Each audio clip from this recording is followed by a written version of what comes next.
Uh, Markets and Malthus, correct? Yes. All right. Chapter 1. Introduction. Population, Health, and Gender in Neoliberal Times. Mohan Rao, is that? I think so.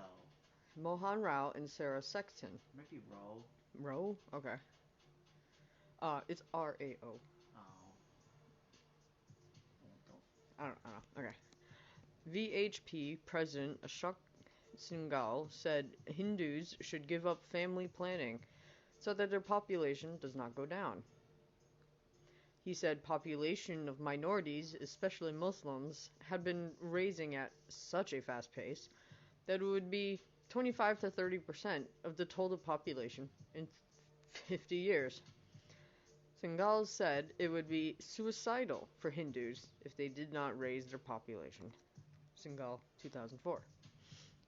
Unless we act to change our country's immigration policies, U.S. population will double this century. Unfortunately, this flow of people into the U.S. has not relieved population pressures in the countries of origin. The populations of most developing countries have continued to grow. Because our high resource consumption is exacerbated by our intake of immigrants, our population growth is compromising the environmental futures of not just our own country, but of the rest of the world, from many other countries from which we extract resources. Elbil, 2008. Population growth is one of the factors contributing to global warming. Okay. Developing countries, especially those with rapid population growth, promise to worsen this problem. They promised.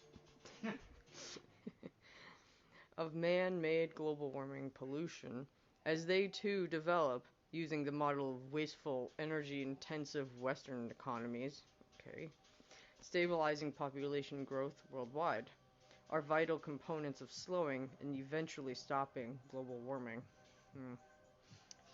If we don't increase our sterilization targets, oh my god, there will be 3 million more U-pipes? What is that? I've never heard of it. Did I just skip a sentence? No, I did not. Okay. 3 million more, I'm guessing that's U-pites. Can we cope with that? I get irritated when I see a woman with 4 children. I am on a self-propelled sterilization mission. Anthony, 2006. Oh, holy shit.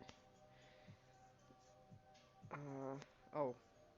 How do I go to the next page? Scroll down. Oh, well, last time I scrolled.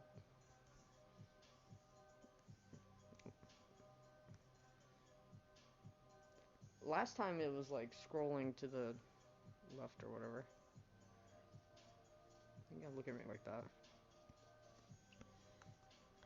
Underpinning many an argument about population or overpopulation is the work of English economist and clergyman Thomas Robert Malthus, who is best remembered for the law of nature he first set out in his 1798 an essay on the principle of population. Malthus, 1798. His theory maintains that as people have children, grandchildren, and so on, they will eventually go hungry because agricultural production just cannot keep up. Okay. Sorry. Malthus claimed that food production increases at an arithmetic rate 1, 2, 3, 4, 5, but the number of people doubles every 25 years because it grows at a geometric rate 1, 2, 4, 8, 16. Unless people delay and check their childbearing through late marriage and self-discipline, or through polygamy, infanticide, abortion, and contraception. All of which Reverend Malthus did not, of course, approve of. If they did not keep their numbers in check, warfare, epidemic disease, and starvation would do so, and because Malthus believed that poorer people found self-restraint or self-discipline difficult, Disease and starvation were not only inevitable, but also natural. His theory was, after all, a law of nature. Malthus continued writing and revising his theory over the next 30 years, and finally admitted that his mathematical and geometric series of increases in food and humans were not observable in any society. He ultimately acknowledged that his famous power of number was only an image, an admission that only some demographers have since confirmed. Most demographers around the world are, of course, trained in Malthusian certitudes. But despite it being a largely imaginary exercise in heuristics, Yep. various political and economic interests have invoked his theory and arguments ever since as a fact to bolster and support their interests. They have held the number of people, population, or the growth in population to be the ultimate cause of a plethora of local, national, regional, and global problems. Deforestation, pollution, environmental degradation, poverty, hunger, urbanization, crime, war and conflict, social instability, slow economic growth, security, unemployment, and migration, to name a few. Tackling these problems directly is considered futile unless external forces take action to control, slow, and stabilize the growth in population. The dominance of this thinking among policymakers and bureaucracies worldwide can, in large part, be traced back to the 1950s, when the United States became the dominant power researching and deploying neo-Malthusian arguments as a justification to contain communism in other countries and to pursue various development policies. Ross, 1998. It was at this time that many countries adopted what most people think of today as population policies. These tended to have a narrow agenda of reducing women's fertility so as to reduce the numbers of people in the country, or at least to reduce the rate at which numbers were increasing. In many places, particularly in Asia, such population control programs became synonymous with top-down, target-driven, often coercive, occasionally violent, sterilization and contraception programs. These programs often grew at the cost of general health services. Thus, a pregnant woman would not receive any care during her pregnancy or at childbirth until her third pregnancy, when she typically became a case for sterilization. Rao, 2004. Oh, that's great. Funds for family planning programs grew exponentially in places where there were little or no health services available. Connolly, 2008. Many women's health groups supported contraception that contributed to human health, welfare, and self-determination by enabling women and men to have greater influence over the timing and spacing of births, but opposed contraception that harmed a woman's health and welfare, especially when devised and provided without sufficient safety considerations. Okay, so hot take. Yeah. I feel like there has never been a good time, and so there should be. I kind of feel like there should be therapy sessions, just even in the first world, for giving contraceptives to see how it works with their body. Like, because we just kind of give it to them, right, and they're on their way. I don't know how it's done. Based on how I've seen it with, like, Megan, like, she never had a therapy session. I think so. No. It's a one-size-fits-all kind of thing. It's kind of messed up. I mean, so, obviously women deserve it. This isn't any way to be, like, bad. I feel like there should be, like, sessions of making sure that it fits well with your body. As inconvenient and, like, with people's schedules as that would be. Okay, go on. Oh, sorry. Where was I? Safety. Okay. Feminist scholar Betsy Hartman, I think that sounds familiar, for instance, pointed out that Married to population control, family planning has been divorced from the concern for women's health and well-being that inspired the first feminist crusaders for birth control. Hartman, 1995, 37-38. In the early 1990s, some influential women's health groups, primarily based in the West but supported by some prominent Southern women, believed that working more closely with governments, international donor agencies, or United Nations Population Fund, or UNFPA, might ensure better reproductive health and counter their abuses. A combination of women's rights activists, feminist academics, and health activists from various countries decided to try to influence the UN's International Conference on Population and Development, ICPD, the third decennial population conference organized by UNFPA, which has to be held in Cairo, Egypt? Yes. Sorry. Okay. In 1994. I always had trouble pronouncing that. That's my first time hearing of that place, I think, as far as I can remember. Yeah. Their aim was to get governments to encompass women's reproductive rights and gender equity within their population policies. Many of them brought to the fore first world feminist concerns, in particular the right to abortion, which was increasingly threatened since religious fundamentalists had come to dominate government policies in the United States in the 1980s and 1990s under the Reagan and two Bush presidencies. Others had campaigned for many years against coercive population control programs and policies in the Third World. All were united in their opposition to the growing influence of fundamentalist groups in the USA, conservative Islamic countries, and the Vatican, Paczewski and Judd, 1998.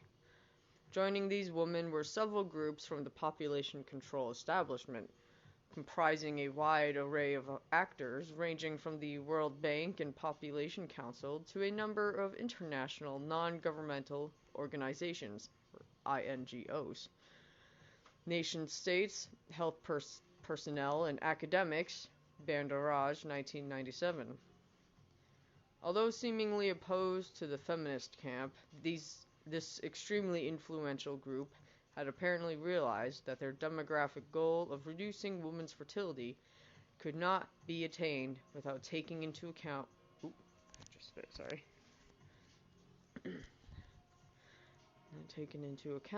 women's ability to make decisions regarding reproduction and fertility. Even for purely instrumental reasons, they realized they had to change their approach to the population issue. Acting together, these groups crafted what has become known as the Cairo Consensus, after the Egyptian capital that hosted the ICPD, of which the most tangible output was the ICPD's program of action that was intended to govern population policies around the world for the following 2 decades, and was signed by some 179 countries. The program of action drew unprecedented acclaim. It was described as a turning point in the history of the population field, and a sea change in the way population and reproductive health are conceptualized. Haberland and Measham, 2002. More frequently, it has been described as a paradigm shift in the way population and development are understood. It has even been described as revolutionary. Cornwall and Wellborn, 2002. Why? Because the program of action put women's empowerment and reproductive health firmly at its center. It signaled a distinct break from demographically driven population policies that attribute poverty and environmental degradation to women's high fertility, and in turn, women's high fertility to an absence of information and methods.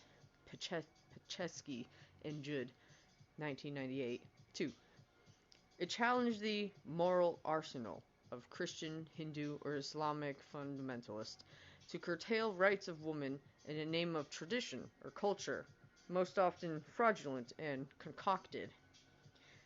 It redefined the population field that had neglected sexuality and gender roles, focusing instead largely on outcomes such as contraceptive efficacy or declines in birth rates, or, more recently, reproductive infections. Dixon Mueller, 1993. Above all, it provided a fillip and sanction from international covenant to health and women's groups opposing coercive population programs, while struggling desperately for women's rights in a number of countries. It was now possible for these groups to argue that these programs violated international covenants to which their governments were signatories. Okay.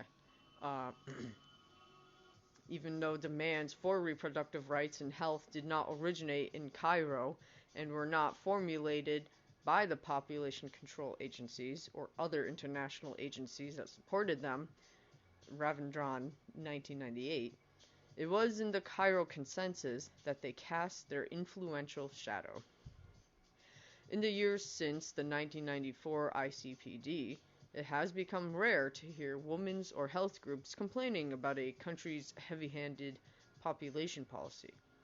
Does this suggest that the program of action agreed at Cairo solved the problems that had dogged population policies for decades? Do most women now have access to reproductive health? Are they able to exercise their reproductive and sexual rights? Are social and environmental ills now attributed to other causes instead of population growth and women's fertility? Unfortunately, the answer is a resounding no. Although population growth rates and women's fertility rates are tumbling in country after country around the world, although it's impossible to say whether this is because of population policies or not, major social, environmental, and economic problems are still attributed at root to population growth, and thus to women's fertility. Some of the most recent additions are climate change and terrorism. Neo-Malthusianism continues to unite the elites of the world and to hold powerful sway in a range of areas. In India, where population growth rates are falling, most policy planners continue to believe that Cairo was wrong, and that some element of coercion is needed to bring down fertility rates. Mistakenly, China's enormous economic growth is attributed to the success of its family planning program, and it is argued that India has some hard lessons to learn. Many regard Cairo as simply a will of the wisp that UNFPA and perhaps the World Bank wanted all countries to sign, but no more. More powerfully and distressingly, population growth arguments are imbued in the growth of vicious anti-Muslim pogroms. That's like a racial organization. Oh, okay. Yeah. As in Gujarat in 2002, Rao 2007. The United States, population arguments take the form of youth bulge theories and are at the center of discourses on security issues and the rise of Islamic terrorism. Hendrickson, 2004. In many countries in the West, where immigration is a sensitive political issue, the problem is stated to be population growth in poor countries. Excuse me. Okay. Ever since Malthus wrote his first, an essay on the principle of population, his theory and arguments have been refuted endlessly by empirical evidence indicating that any problem attributed to human numbers can just as easily have a different explanation, or that the statistical correlation is ambiguous. But facts and figures have never had much effect on population debates and disagreements over policies because, deep down, the disagreements are political and economic disagreements. Always tinged with an element of the cultural, not scientific ones. They never care about science. They are less about numbers than about rights, economic markets, and welfare. Overpopulation arguments and the policies based on them tend to persist not because of their intrinsic merit, but because of the ideological advantages they offer to powerful political, economic, and social interests. Moreover, women's health and rights continue to be undermined in many ways during this period, despite the so-called Cairo Consensus. Women in some countries are still coerced into being sterilized.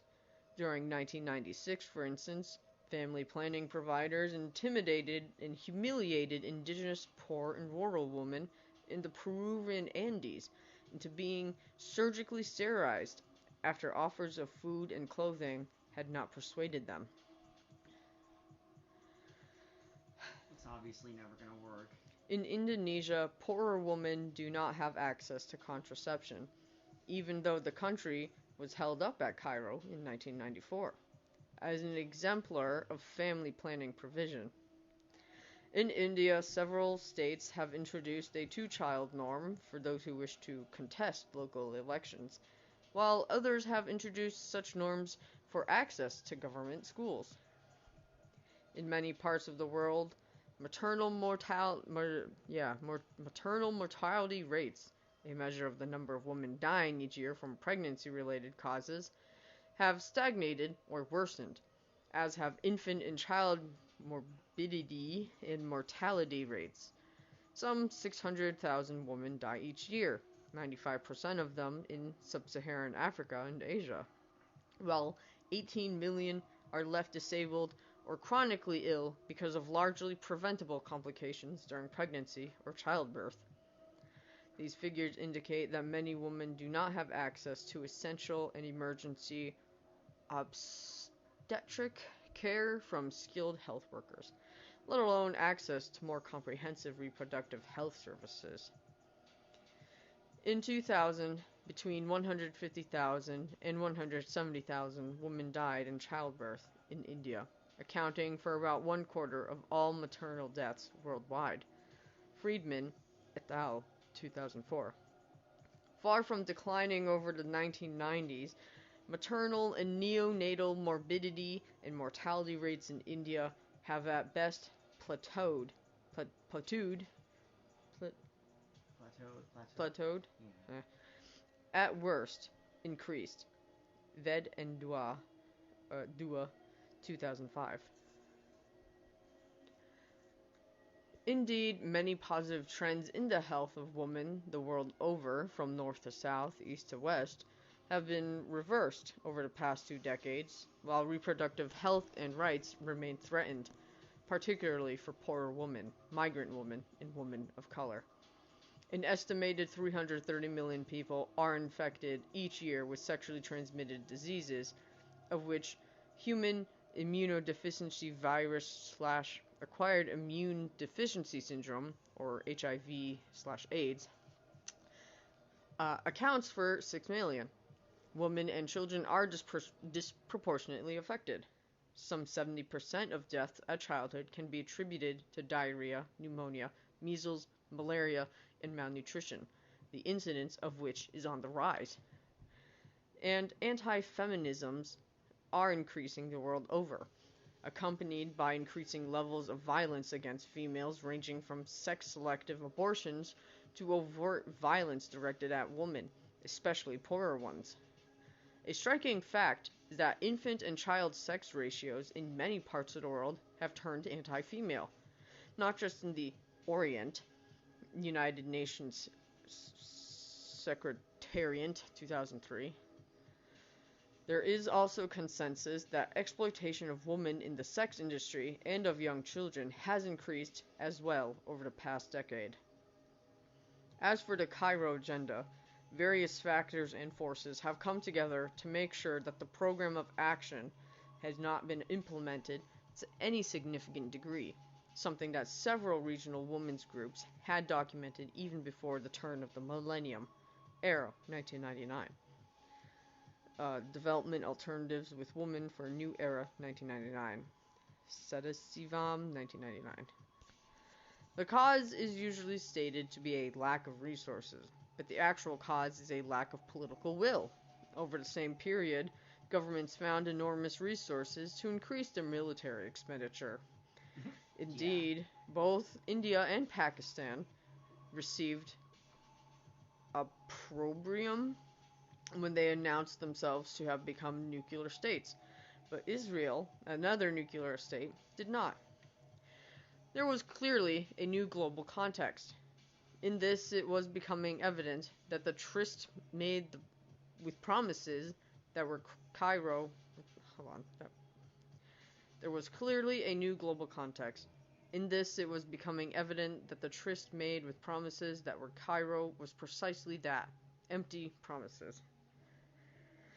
Besides policy implementation, Cairo's policy rhetoric, along with any international policy or practice that touches on women's human rights, is now repeatedly challenged by the conservative forces that dominated politics in the USA, at least until 2009. Some commentators have declared that, far from being successful, Cairo is simply dead. In 2004, a decade after Cairo, and midway through the program of action's allotted time span, several women's groups concluded that it was best not to attempt to revise or improve the program of action, which they now acknowledged had several flaws, as the whole program might just get completely swept away. Critically, however, the world has been changed fundamentally since the 1994 ICPD by the so-called neoliberal consensus.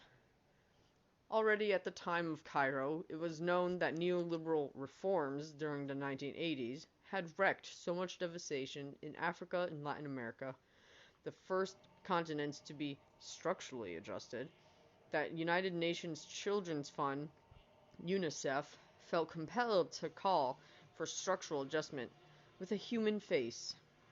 Even in 1994, the world was already being deeply changed by the neoliberal hegemony. The political movement championing economic or free market liberalism with minimal state intervention as a means of promoting economic development.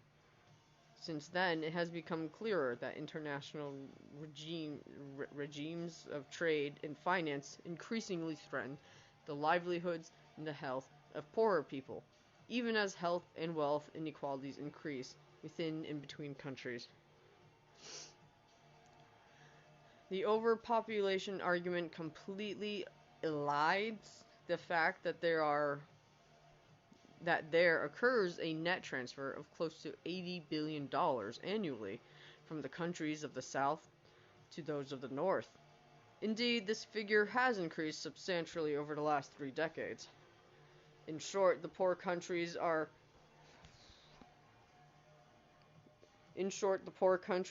subsidizing the wealth of the rich countries, even as they are blamed for all global ills.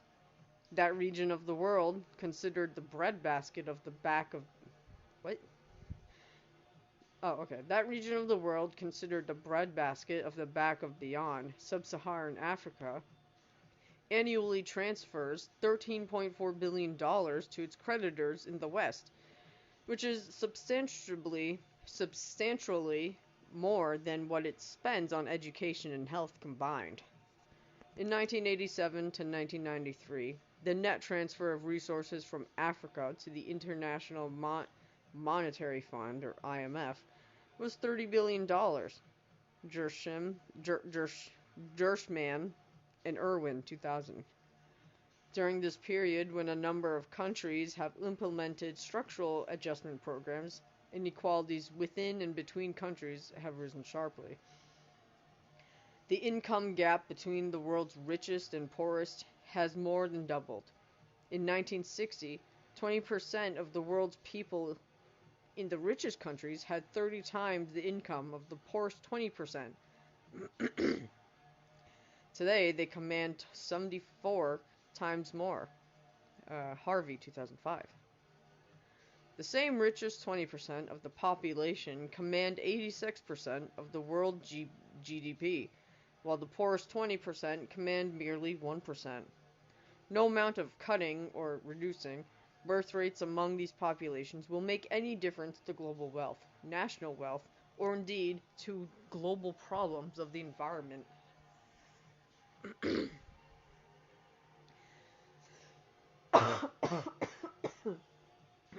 Excuse me. Changes in the global economy over the last 3 decades have been accompanied by dramatic reversals of health gains made in the post-Second World War period. While some countries have witnessed stagnation in health indices, others have seen dramatic declines. At the same time, what is termed the health divide, which between rich nations and poor nations, and between the rich and poor within countries, is increasing dramatically.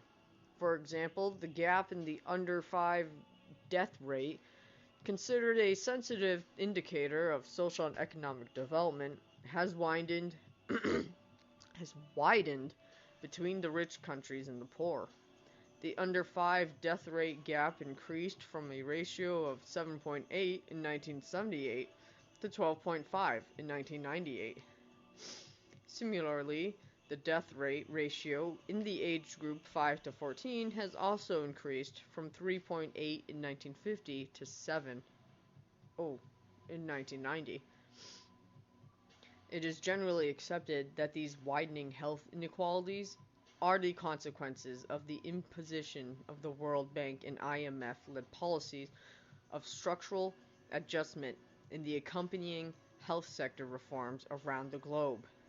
In the past 2 decades, in much of the Third World, health services have collapsed.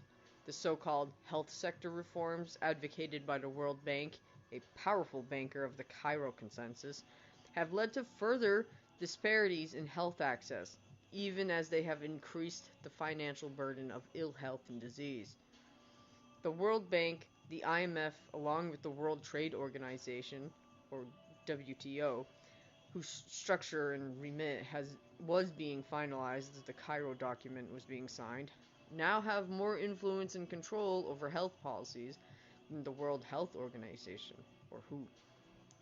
World Bank loans for one disease alone, malaria, exceed the entire budget of the WHO. In addition to reducing states' commitments to health, typically the bank's health prescriptions are committed to methodological individualism and to behaviorism. They do not recognize the structural factors that govern and contour health or the ecology of disease.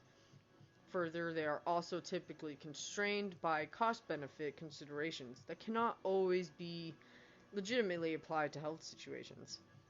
As a result, interventions tend to be disjointed. Oral rehydration salts to treat diarrhea rather than an emphasis on water supply and sanitation. A focus on anemia in pregnancy, but not anemia in general. Emphasis on medicine, but never on food. And of a technical nature, what is referred to as the biomedical approach in public health. This has led to the strengthening of the discredited approach of disease-centric vertical programs. Globally, and indeed reflecting this even in India's National Health Policy 2002, it is recognized that health sector development in the past has failed because of such vertical program development approaches. Assuming there is a grave fiscal crisis, which still seems to allow for the rich to be subsidized in a variety of areas, these prescriptions typically call for reducing spending on general health services, raising funds from the public, including charging fees for services, and instituting a variety of public-private partnerships, or simply privatizing services outright. At the same time, countries such as India have substantially funded the growth of the high-tech health sector in private or for-profit hands to promote health tourism. Again, the experience across the world has been that this trend excludes the poor from access to health services. Indeed, it is this explicit recognition that led countries like Zambia to do away with this policy prescription. What the package of prescriptions tend to do is to wrench apart comprehensive public health care, entrust profitable sectors of it to the private sector, and enjoin the state to subsidize a minimum clinical package, which typically involves family planning. The global experience with this approach to health sector development has been dismal, not just in poorer countries. In Russia, following the neoliberal changes in the economy and the accompanying health sector reforms between 1991 and 1994, life expectancy among men decreased by close to 7 years, from 63.6 to 57.5 years. Among women, the decline was close to 3 years, from 74.4 to 71.1 years. Golnikov et al. 2001. Such a decline in life expectations in populations not at war or suffering the onslaught of that other... Such a decline in life expectations in populations not at war or suffering the onslaught of that other horse of the apocalypse, famine, is historically unprecedented. Accompanying the collapse of underfunded systems of healthcare, a booming private health system has emerged, along with a resurgence of old communicable diseases and hunger. The most telling data are from the United Kingdom, revealing increasing mortality differentials by social class. The Black Report of 1980 indicated that mortality rates among unskilled working class men in 1971 were higher than they had been ever in the 20th century. Townsend and Davidson, 1992. For instance, the report noted that mortality levels among men aged 15 to 64 years in social groups 1 and 5 were 88 and 142 in 1911. In 1971, despite the National Health Service and the advances in medical technology of the period, they were 66 and 166. In the United States, too, despite overall decline in death rates, socioeconomic disparities in mortality rates were increasing in the last decades of the 20th century. Marmot and McDowell, 1986. Meanwhile, data also indicates that height differences among children have widened by social class in the UK in the years since the Black Report, as indeed they have in China since 1979, when China initiated economic and health sector reforms. Liu et al. 2001. These differences are despite the fact that these countries spend much more on health than India does, not only in absolute per capita terms, but also as shares of national income or public budgets. The UK spends 6% of its national budget on health. India, less than 1%. Holy shit. In contrast, the USA spends 12% of its budget on health. The UK relies on universal coverage and a state-supported national health service, albeit one that is being privatized by the back door, and has better health indices than the USA, despite less spending on health. In the USA, about 40 million people have no health coverage, while infant mortality rates, or IMRs, and under 5 mortality rates, U5MR, are significantly higher than in the UK. Pollock, 2004. All this then calls for a fundamental rethink of some neoliberal shibboleths, such as the supposed inefficiency of the public sector, and the greater efficiency of market-driven private behavior. Sri Lanka offers an excellent example of state-led quality healthcare provision. In Sri Lanka, about 97% of inpatient care and 83% of outpatient care is in the public sector, where they have also integrated so-called indigenous systems of medicine. Sri Lanka has, of course, the best health indices in South Asia, rivaling those of first world countries, spending proportionally less than India does. One of the startling aspects of what began as a thinning of the state but has now clearly become its emptying, hollowing, even gutting, has been the growth of non-governmental organizations, or NGOs, aided by policy in the West, among donors, multilateral institutions, and also among third world countries. Indeed, it is prominent members from this sector claiming to represent women in the South, who acclaimed the Cairo Consensus despite deep misgivings in other sectors of the women's movement. Excuse me. What? Just finish the page, I guess. Hold on. Criticism. No, I didn't read that. Okay. In 1995, for instance, the ICPD's program of action came in for devastating criticism from 7 All India Women's Organizations. The slogan of sisterhood needs to be placed in a contemporary international situation when the so-called developed first world, led by the USA, wants to impose its agenda on the rest of the world in the name of globalization. The direct impact was seen in the recent conference at Cairo, where the agendas of the G7 group were pushed through, and issues concerning third world women were left unaddressed.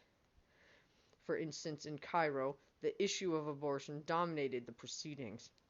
The representatives of millions of third world women in Cairo hoped, while supporting the struggles of Western women for the right to abortion, at least some attention would be paid to their experience of coercive population programs. Instead, they did not get the support of women representing the first world. The Koyan Bulletin, 1995. Okay, sorry. Thank you, sweetie. No problem. Alright. I will be back.